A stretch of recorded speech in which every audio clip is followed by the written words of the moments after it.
What's going on, everyone? This is your boy LA Styles, aka the LA Styles, the one and only, on another episode of the Postal Blue Podcast. Yeah. Matter of fact, hold on. Mic check. That seemed low. Mic check. Mic check. We're gonna leave it there. Y'all might hear the click and y'all might not, but we're gonna leave it there. It still seems too loud though. We're gonna go down one.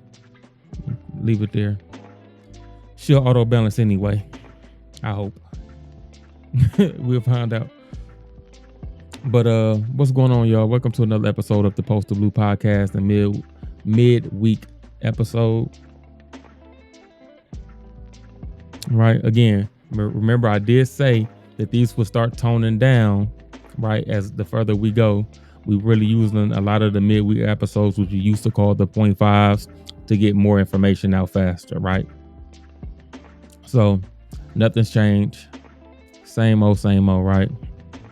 So today's episode is, because we're gonna get right into it. This is why a lot of times I don't want to bring the team into situations that might seem like we all kind of feel, even though we might all kind of feel that way. Does that make sense?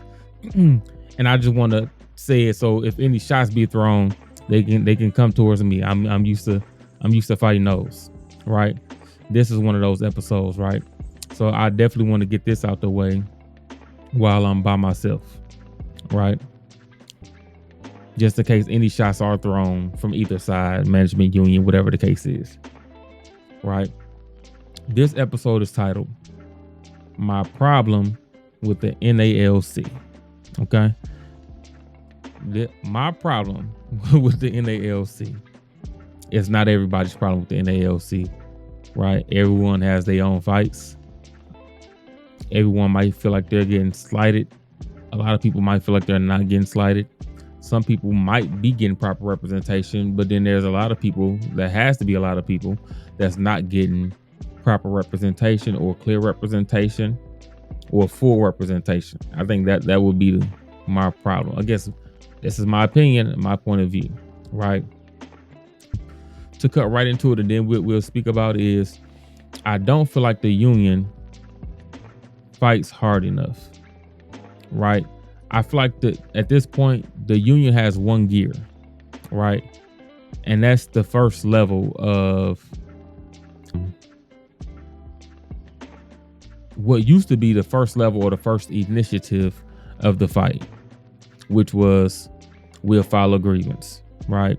That's what I used to hear a lot when I first came in 5.5 years ago. Hey, we know what they telling you to do not right. They're not telling you to necessarily do something unsafe or illegal, right? They're telling you to do something, though, that they shouldn't be telling you to do because it's violating the contract. But although they're violating the contract, do it anyway and then file a grievance, right? That got so popular to say, right, in the post office, that management started saying it. Hey, and this, me personally, I run into the situation before. I'm speaking from my opinion, and my personal experience is a combination of everything that I say. My opinion and my personal experience. This is why I feel the way I feel. I'm not just saying things just to be saying it. I'm never the one to jump to conclusions without having some type of information to back it up first, right? I even called the union starting off back when I was CCA and asked questions. Right. Once I saw a couple of things like, no, that shouldn't be right. No, that shouldn't be right. And then come to find out it was right. Right. Now, this is me knowing that we have a union, but not thinking about the union, but in the grand scheme of things. Right. So I started calling the union steward to learn things. Hey, what's going on with this? Hey, what's up with this? What about this? What about this? Well, what about that? What about this? And this is how I started finding out information. Right. Like, dang, okay, they can do this. I'm in the wrong then, right? And that's really what I wanted to C, am I wrong or are they wrong? Right? So, and you don't know that until you start asking questions or start reading, which most likely you're going to have to start asking questions first to find out what you need to start reading, right? Or where you need to start reading it. What exactly, you know what I'm saying? So when there would be certain things, I used to ask, hey, where can I find this in the contract? Where can I find that in the contract? Is that in the MOU? Where is that in the M? Where is that in any type of black and white that I can find it so I can see it and read the verbiage myself? Because typically people are going to paraphrase things for you. You know what I'm saying? When you ask them something and it's something that's a paragraph, really, they're going to just paraphrase it typically, right? It's not going to be verbatim. So, hey, where can I find that? And that's what y'all should be doing out there who don't know. Where can I find that? You know what I'm saying? Sometimes they'll screenshot it for you and they'll text it to you or something like that. Or they'll tell you if they know what article it goes under or whatever the case at, so you can go find that. But that's needless to say, that's how I started learning information, right? Now, again, I'm looking at let's get this out the way. I am looking at the computer, right? I'm in my laptop setup in the corner. Y'all know typically over there, and y'all can see the backdrop, right? But I'm in the midst of setting up some other things, so it can be 3 people in here. So this setup is different than the mic 2 setup, and that's gonna be different from the 2-person podcast. So as the main camera we still use, but that's back there. That'll be the full shot for when the 2 people are podcasting or recording. And then there's a third setup right here as well. So it's a work in progress. Now, the things you see with my camera, this is a camera that I'm testing out that you can use on desktop or PC. Now, when it comes to equipment, I might do review on my own YouTube channel, right? The LA Styles. Y'all make sure to go subscribe to the LA Styles. I don't know what I'm doing with that yet. I used to stream video games and things like that on the LA Styles on YouTube, all right? But I haven't been doing that in a long time because of work and just switching up some things and things like that. I still play my games though. That's my piece, right? So this camera, you'll see it zoom in and out as I go back and forth.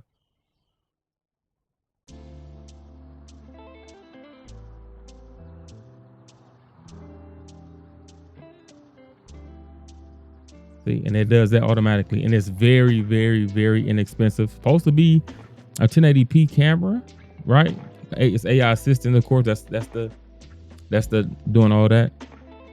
So if you see it moving, it's doing that on its own. You could turn that on or off, but depending on how it shows after this, you know what I'm saying, I might let you guys know probably not in the podcast video, but that's where the LA Style channel might come in at, things of that nature. You'll see I'm using my F Deuce podcast mic, right? But I digress. So my problem with the union, right, is stemming from me getting more knowledge over time, right? And then digging back into the OSHA guidelines and the federal guidelines, me feeling like the union don't fight enough. Now, side note, before I lose train of thought, you see me looking here because again, my audio levels is down here, right? And I'm not used to the camera being right on top of the laptop yet, right? This is me looking at the camera on the laptop. This is me looking right under it at the screen, right? If you see me doing that, you got to pardon me, right? I'm trying to make sure the levels and things are level. I'm not too high. I'm not clipping and things of that nature. The music is not way too loud. So it's just really going to be a test episode, kind of, sort of, right? But I don't feel like they fight hard enough. And I feel like they also know that they don't fight hard enough, right? There's a lot of things that we could be doing and could be using in the contract and then make them meet us in the office, right? And then just keep killing them in the office. But instead of pulling them in the office, we keep waiting till they pull us in the office. Or even just have a plan for when they pull us in the office. Forget just the basic regular representation or representing of the carrier or clerk or whatever the case is. We need to be more proactive. And I don't feel like the union, at least our branch, is proactive enough in the fight.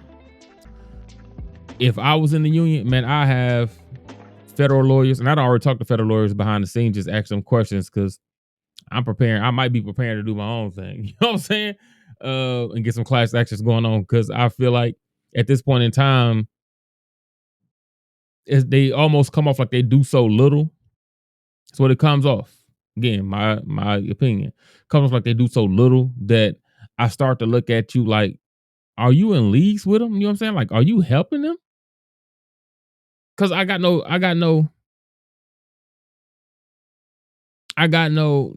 reason to believe that you not because of how little you're doing or how little you're fighting on my behalf. You know what I'm saying? Like, how long are we gonna put up with harassment? How long we gonna put up with hostile work environment? How long we gonna put up with bullying? Everyone knows that this happens. Again, my personal opinion, personal experience. A lot of people that I talk to says that this happens to them. So a lot of people knows that it's happening, but what's been doing about it, right? FYI, there's a zero tolerance. Federal policy says that there's a zero tolerance for a hostile work environment. Zero tolerance. Supposed to be automatic termination for anybody who's having or leading a hostile work environment or who's allowing a hostile work environment. Supposed to be termination. Zero tolerance means it's termination. Right? They're firing you. If it's proven, that you do have a hostile work environment, that you're creating a hostile work environment, or that you are allowing a hostile work environment. And that's because the government or the federal side don't want to take any type of lawsuits. They don't want to be responsible for that. So they say, no, you're going to be responsible for that. And how we going to show people that it's not us that has anything to do with this is we're going to fire you. Right? This is where EEOs come into place. I'm not sure why we're still doing grievances. They're not doing anything. Right? A grievance is where the union and management addresses an issue when they meet. In the meeting, if it's pretty much proven that management was wrong in what it did, right, then the two sides acknowledge the fact that this is what happened and that it was on your part. And technically, you're not supposed to do that action again. But management will purposely, intentionally do it again, not caring that it's a grievance. This is where the term do it anyway and file a grievance. So, hey, this is what the contracts say that you don't have to do this. But what I'm saying is do it anyway and then just file a grievance. So you know that you're intentionally finna violate the contract, but you don't care that you're violating the contract. This is not an extreme situation, which is the only time mismanagement is supposed to come into play. You're knowingly just every day is not an extreme situation. Let's get that out the way. Every day is not an extreme situation. You can't use mismanagement every day. You only intending to use it to get your way. That's on the management side. You want people to believe that, hey, I can do what I want to, or we can do what we want to when we want to. You know what I'm saying? And even the union tell y'all that y'all supposed to do what we tell y'all to do no matter what, whether you like it or not, and file a grievance. So that's what it makes it seem like. Are they paying y'all off or something? Is this coercion? Like some type of bribe is being taken? That's how I feel. Right? Not to say this type of stuff is going on, but it makes me feel that, right? When management would tell carriers or tell clerks or tell material handlers or truck drivers that type of stuff, and then you would go to your union rep like, hey man, this what just happened, this what dude said, and then they look at you and say, hey, man, let's do what they say, and then we'll file a grievance.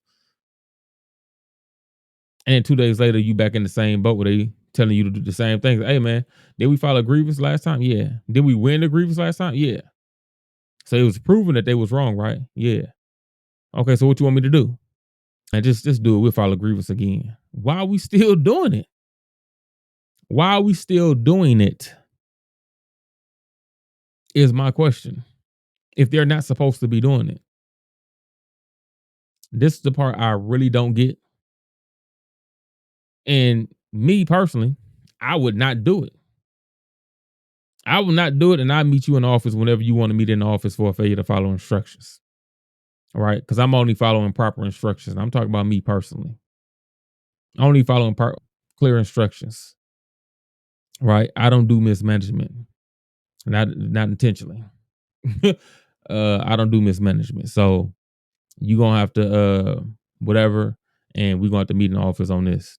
And I'm gonna make sure I build a strong enough case, right? When things get down. But I didn't did enough reading and research to know management versus mismanagement. You know what I'm saying? The difference. They can management can have you do things, they can't tell you to do certain things, whatever the case is, but there's a lot of cases where that's not the case. There's a fair amount of cases where that's not the case, and they're just doing something to kind of show that they have some type of power to do, even if it's just mismanaging. Hey, well, do it anyway. You know what I'm saying? But again, this ain't for management. This is in specifically for the NALC. You guys don't do enough, right? Now I don't know if it's on you. I don't know if it's on the Department of Labor, but I feel like it's on the NALC because again, I haven't even seen y'all try to do something where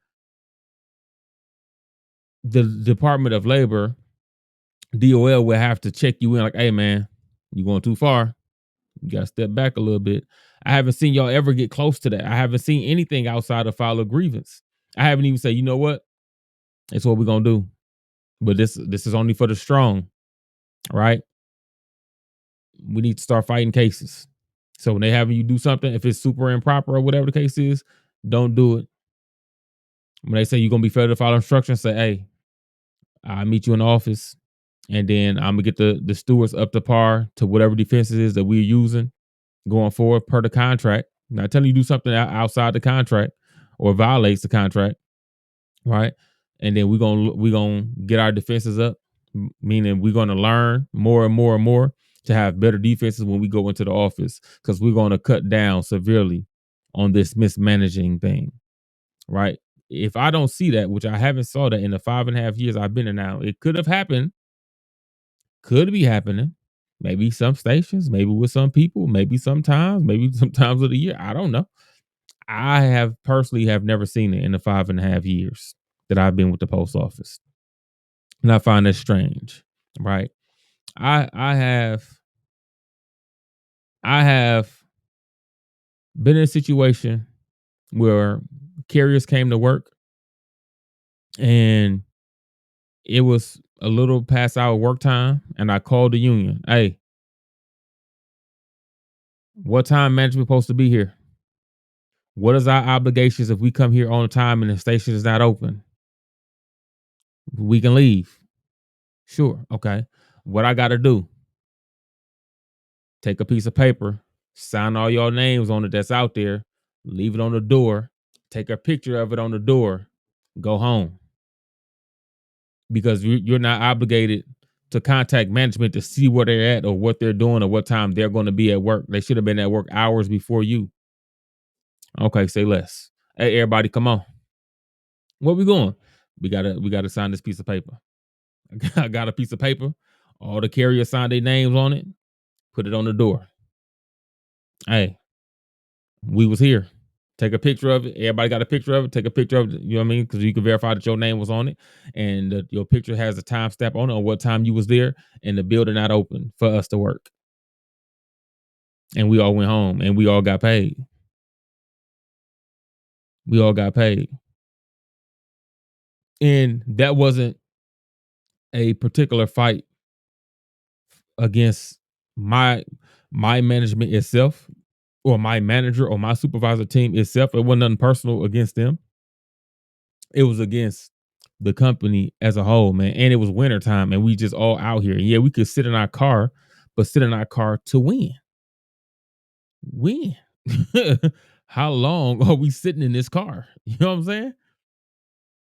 Or sitting outside until, you know what I'm saying? It had already been like 15, 20 minutes or something like that. We still ain't see nobody.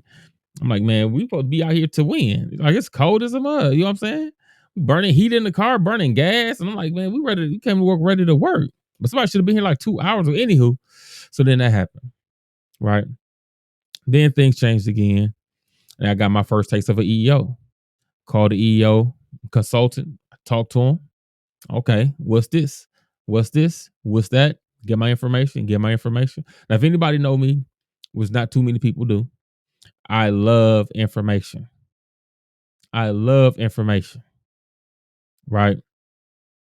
So much so that anytime I think it's a fight, I'm like a lawyer reading the books specifically for that fight. Like I'm trying to be trained up for that fight because I don't plan on losing. I don't want to lose, right? I did the EEO, I won the EEO, right? Because things wasn't done right, and I wasn't finna just deal with harassment. Because to me, that was harassment at that point in time, and I saw some discrimination. We got that settled. I won the EEO, right? The only time I ever filed the EEO, I won the EEO. On another show, I also said I think I've helped 4 or 5 people with their EEOs, and they've all won their EEOs as well. So far, I'm like 5 or 6-0 when it comes to EEOs. I've never lost the EEO with me helping someone behind the scenes, and by helping, I mean this: someone called me, text me, hit me up. You know what I'm saying? How do I go about filing the EEO? I say, what's the situation, without being too personal. What's the situation? Okay. So typically, EEO has to fit in the ramps of hostile work environment, harassment, or discrimination. It's really going to be harassment or discrimination, but hostile work environment is in there. Like it's like almost like an invisible third, or it falls under one of the two.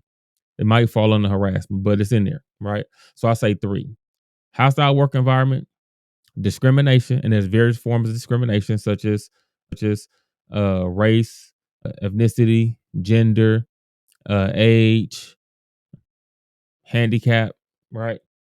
That's for those who got restrictions or just medical situations going on. That's in there, right? That's under EO. And then you have harassment, right? And again, I make sure to tell people we read what the definition is of harassment, discrimination, or hostile work environment is first, right? Because you want to be clear. This is how you gonna win your EEO. You want to make sure that you're not going in there just to try to be an a-hole or just to attempt to put paperwork on somebody, right? You want to make sure that you really got a case instead of just wasting time. All right, don't do what management do, just create cases that you know you're gonna lose for whatever reason, right? Cool. Okay, then what happened? Okay, cool. Has it happened multiple times? Right? You got time, dates, um, the name, the can you recall things that's happened, witnesses? Okay, cool. Sounds like you might have an EO then. Here's call that number. I'm gonna get them the number anyway. You know what I'm saying? I was gonna get them the number anyway. But I didn't want them to waste their time. Okay, cool. Sound like you got a case. Or a couple times, like, well, I don't know. You might not have a case. I'll give you the number, but you probably should wait, like, see if it happens a couple more times, right? Or to see if it gets worse, and just notate it. You know what I'm saying? Or make sure you got a witness with you. Um, and they've won their cases, right? Knowledge is power. It's always power. The union, I don't know. I don't think they help people with EOs. I remember asking someone one time, "Do y'all help people with EEOs?" Right, and they said, and I was told this, right? No, we don't help people with EEOs because we don't want to be liable. That's what I was told. That's no knock to the person, because I don't know if that was right or wrong. Right, this is someone in the union though. I'm like, but in my head, I'm like liable. In my head, I'm thinking, can you help somebody with the information? A lot of people don't even know what an EEO is or what to look for to do an EEO. Because again, grievance is not helping. They said no, whatever. Said no, they would be liable. Okay. I don't know what that means, but okay.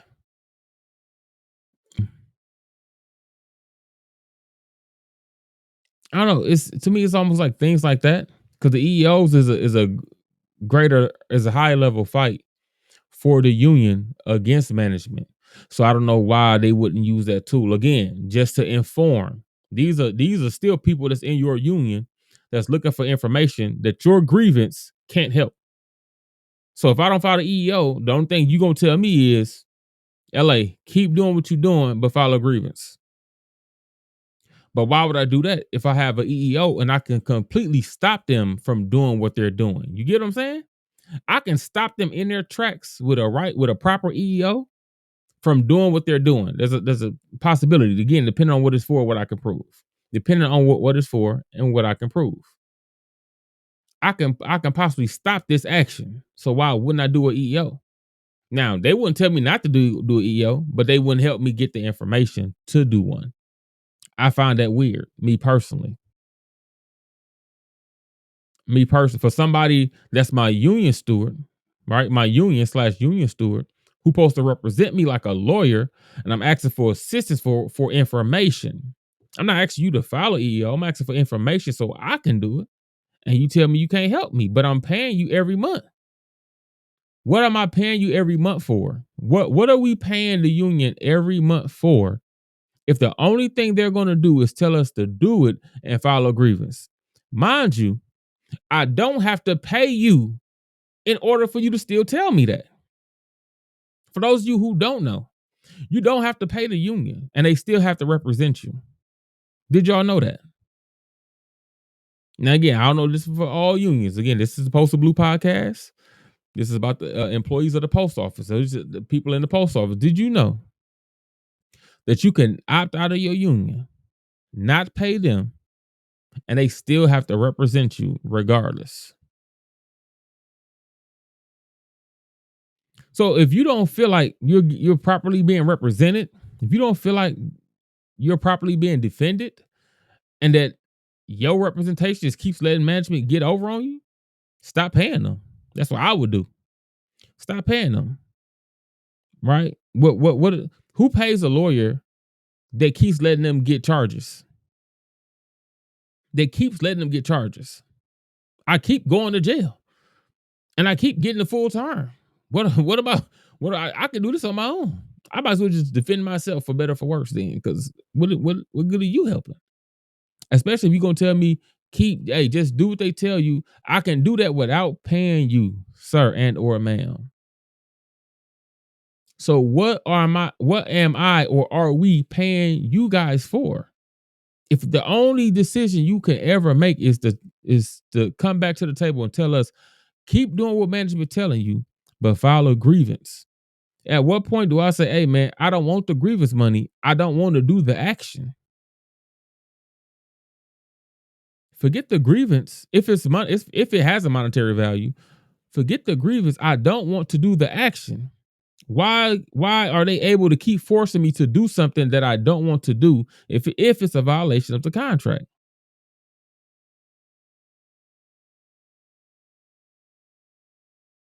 And again, my follow-up question would be, so what am I paying you for? If my rights is just gonna be broken regardless, whenever, and I can't do nothing about it, and you're not gonna do nothing about it, then what am I paying you for? That it don't even make sense. I'm paying somebody to defend me who pretty much saying that they can't defend me. Mind you, outside of your write-ups, right? And your days in court for whatever reason, investigating, they still have to represent you, whether you pay them or not. So what are we paying them for? What are we paying them for? Right? This is my problem with the NALC. At least again, in my branch. I don't feel like they fight enough. I don't feel like y'all fight enough. And management has y'all down to the point where they know only thing the union ever going to do is tell people to do it and file a grievance, so they're comfortable in their instructions, whether their instructions are proper or not, because they know that the union is going to back them up with the things that they say. Do it and file a grievance. That's why they'll tell you that up front. Hey, what the union tell y'all? Ain't y'all supposed to do it anyway and file a grievance? They're telling us what you would say because they know that you're going to say that, which backs up them violating me still. This is why I say you almost look at like you the ops as well. How could I not look at you like that? Right? That's why I say I'm kind of like in the middle. I'm on the fence. Right? I don't like the management side because they mismanage a lot, and I don't like the union side because you allow them to continue their level of mismanaging, and you don't do anything. In my personal opinion, you don't do anything. Right? The things that you are doing is like the bare minimum of things that you are doing. It's the bare minimum. You're not really putting no work in. That's my personal opinion. My personal opinion. So I can't wait till they see this. You know what I'm saying? We know that they see the show, that they watch the show, and they gonna feel some type of way. But everything I said is true. Everything I said is true. I've been here 5.5 years. 5.5 years. I've only ever been in the office, I say 5 times at the most in my 5.5 years. Right? At the most. I can't recall every single one, but I remember going in for the EEO. I remember before that I went in for an attendance review. Everybody went in for the attendance review when we got a new manager before.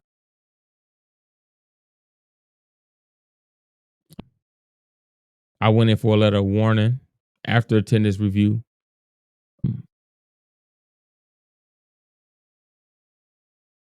For attendance. That's 3. I did another attendance review at my current station. Oh, we got a new manager. That's 4.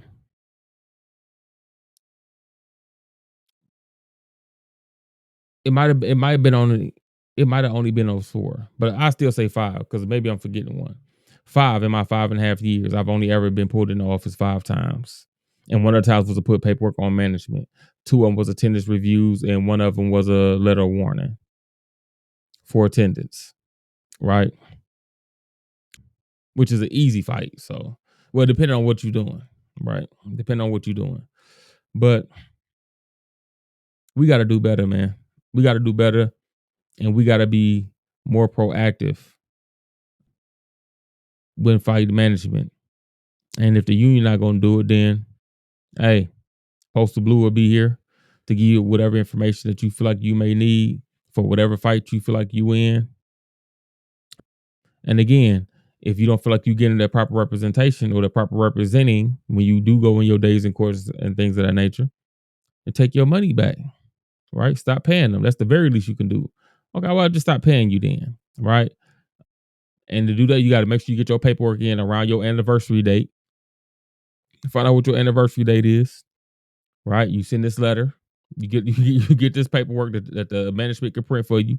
You send that in a certified letter to the people in Washington D.C. or whatever the case is, or to whoever to tell you who to send it to.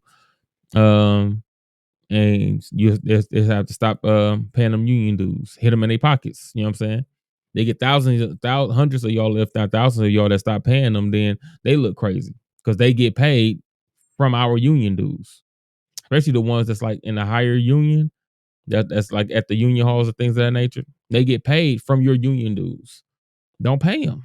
You're not doing your job anyway. We pay you for it. I've been office 4 times that I know of in 5.5 years. Where's all my union due money going? To them. And I haven't needed representation. Right? All 4 times that I went in there, well, besides one time I took them in there, right? And it was me, the specialist, the manager, and the steward. The steward didn't say nothing. I talked the whole time. Well, at least I don't remember the steward saying nothing. I spoke the whole time on what was happening, this, that, and other, whatever the case is. I don't think they were supposed to talk or whatever the case is. I don't know. But he didn't talk. Cool. The tennis review, a union would just had to be present. So then so that's 2 of those. You just had to be present for an attendance review. Okay, cool. And the other one was the attendance, the letter of warning. I can't remember. Well, I'm assuming he said something in the letter of warning. I'm assuming he said something. So I'll give him the one time. So I've had to have representation where union steward has had to speak to me or speak for me one time in 5.5 years. And I have 5.5 years of union dues paid.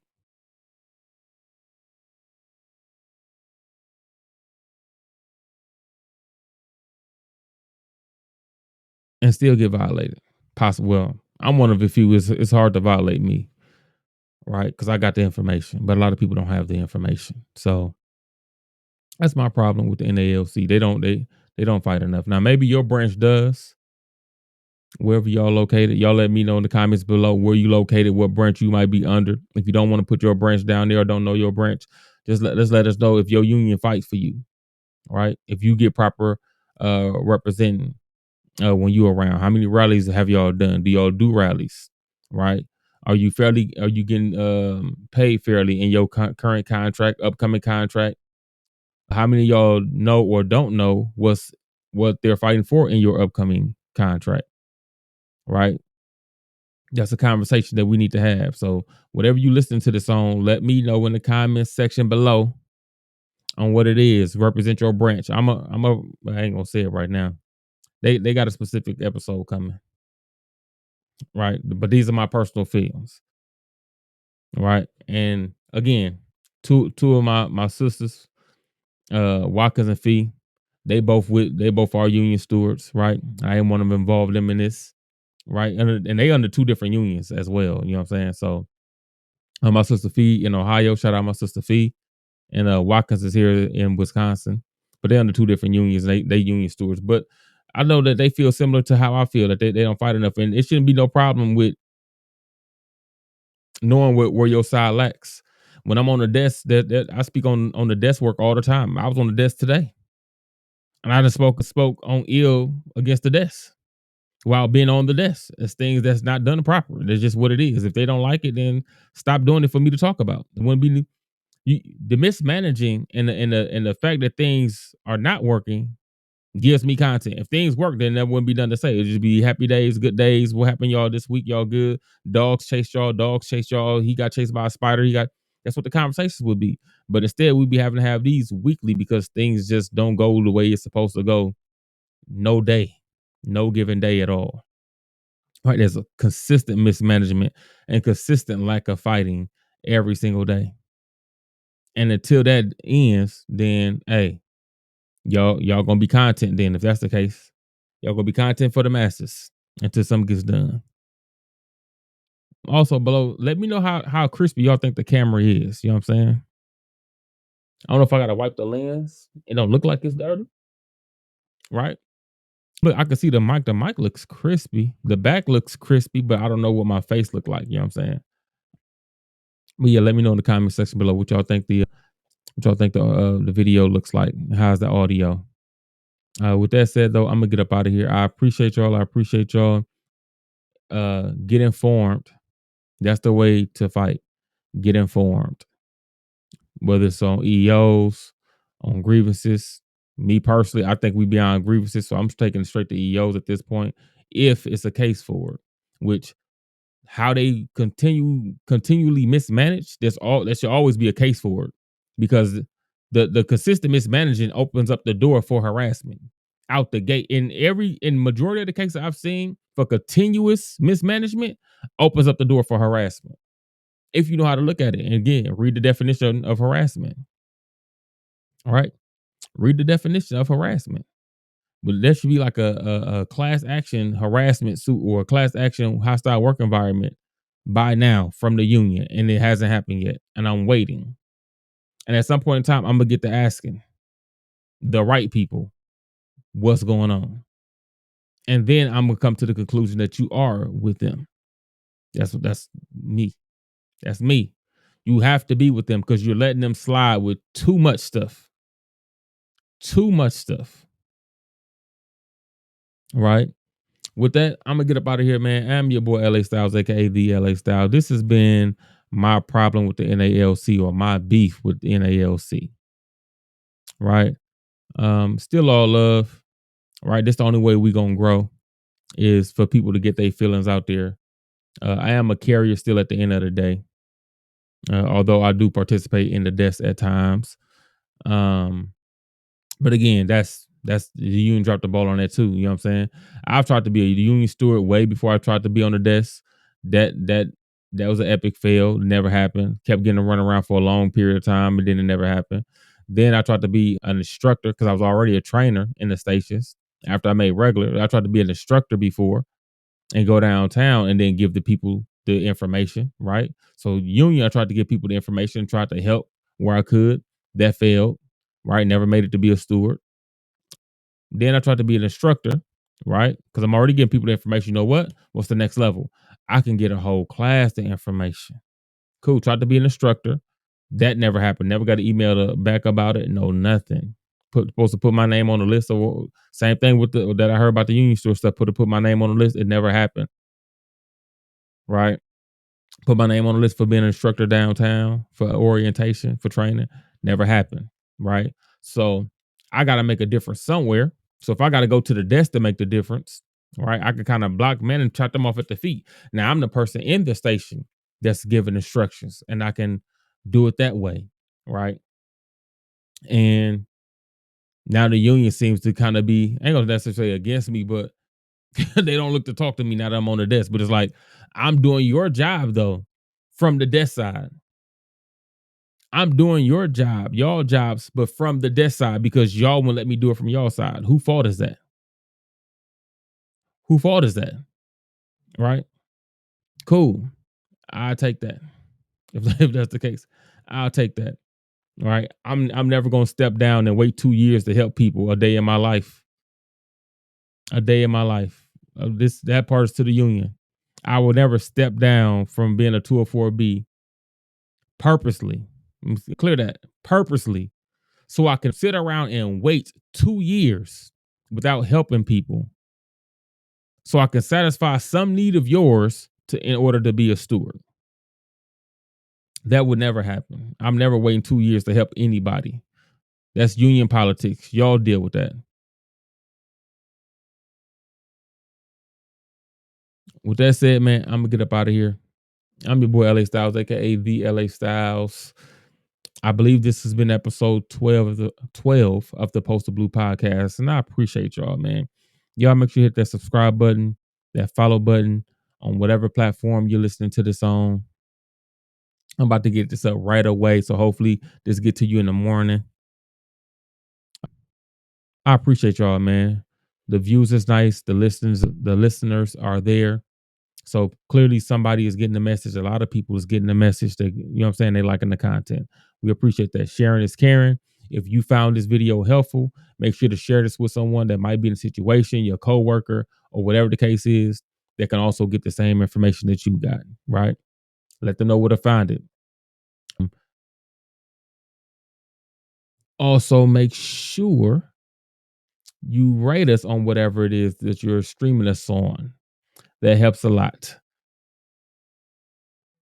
That helps a lot, right? I appreciate it. I appreciate it. And we'll be back, man, on another episode. Again, as far as grievances go, we should not be doing grievances. Everything should be, every time somebody tell you to do it and file a grievance, your head should say every time, because it don't even make sense. You want me to do what? Every time. That's what it should be, man. Smokey. With that, man, peace, man. Oh, rate us, man. Rate us on whatever streaming platform that you listening to us on, because that shows the algorithm that people are liking the content, right? And then they'll share the content more, and they'll put us out front more, and people can find us more and easier.